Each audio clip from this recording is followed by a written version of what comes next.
gosh! Yeah, there we go! There goes Rustin!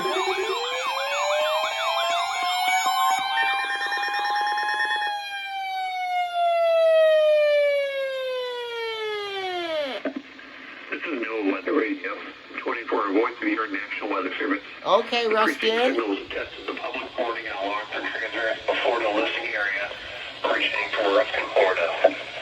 This was also a test in the same system for specific area messaging code. The same system will alert only the county or counties affected by a particular warning.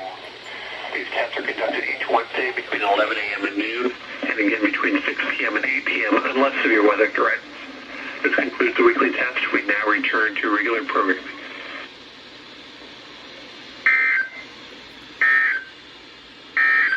Synopsis. Drier conditions will continue to fill in through the rest of the day as high pressure builds back and across the region. A strong cold front. Dang, that was quick.